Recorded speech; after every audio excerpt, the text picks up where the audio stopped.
Mount Everest, the roof of the world. A place where the air is thin, the cold is unforgiving, and death waits silently behind every step. Over 300 climbers have died on Everest, and nearly 200 bodies still remain on its slopes, frozen in time. Some slipped into crevasses, some collapsed from exhaustion, and some simply vanished, swallowed by the mountain with no trace left behind. Today we look at 4 shocking cases of Everest climbers who disappeared into the death zone and were never seen again. The disappearance of Chen Wei, the man who tried to save a stranger, 2010. In May 2010, 38-year-old Chinese climber Chen Wei set out to fulfill his lifelong dream, to stand on the summit of Everest. He wasn't the strongest climber, he wasn't the fastest, but he was determined.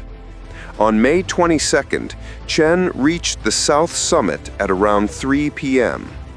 The weather was turning, wind speeds were rising. Other climbers were rushing down, but Chen stopped. Just below him, a Korean climber lay collapsed in the snow, barely conscious. The Sherpas couldn't reach him. Other climbers were too exhausted to help. Chen made a decision that would change everything. He strapped the injured climber onto a rope and began dragging him toward the Hillary step.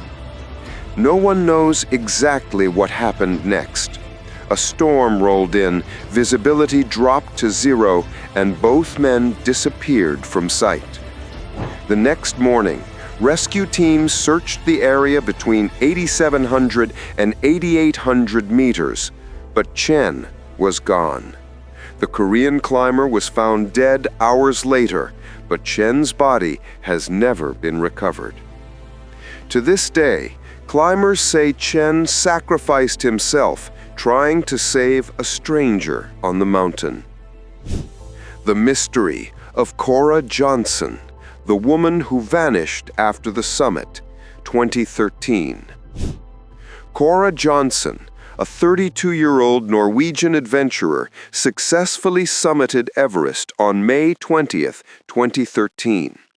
Her final photo, taken at the top, shows her smiling through frozen eyelashes, oxygen mask covered in frost. But the descent is where Everest kills most climbers. Cora radioed her team at 4:45 p.m., oxygen low, but I'm fine, about 30 minutes above the balcony. That was her last transmission. Hours later, 2 Sherpas found her oxygen bottle lying upright in the snow. Her pack was nearby, but Cora herself was nowhere. Search teams scanned every section of the southeast ridge for days. Helicopters flew higher than ever before. Thermal cameras were deployed. Nothing. Her body has never been seen. Some believe she fell into a hidden crevasse.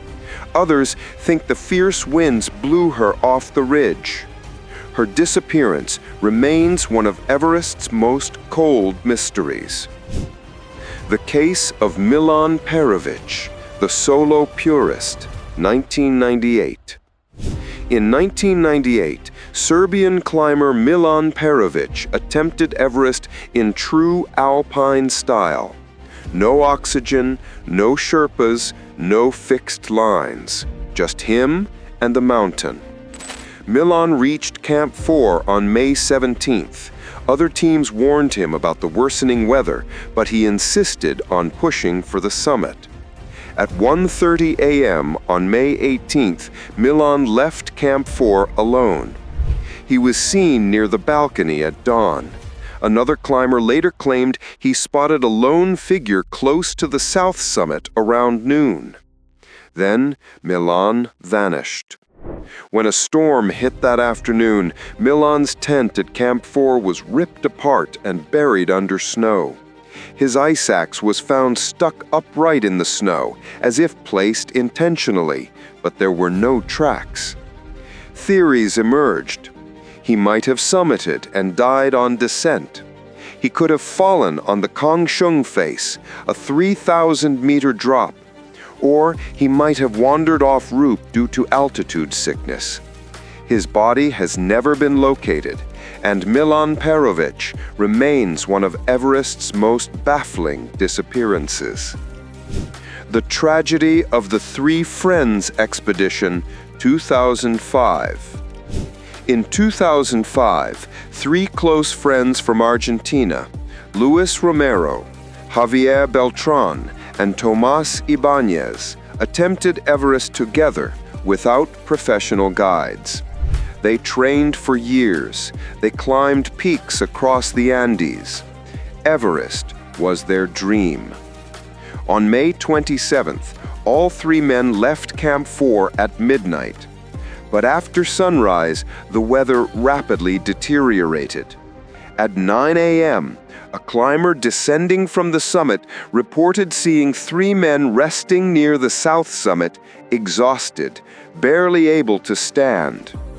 By noon, visibility dropped to almost nothing. And that was the last time anyone ever saw them. When Sherpas reached the south summit the following morning, they found an ice axe, a torn glove, and a backpack. But the three climbers had disappeared completely. To this day, not a single piece of their gear, no rope, no jacket, no body, has ever surfaced. It's believed they were blown off the ridge by hurricane-force winds. Some climbers call it Everest's vanishing act.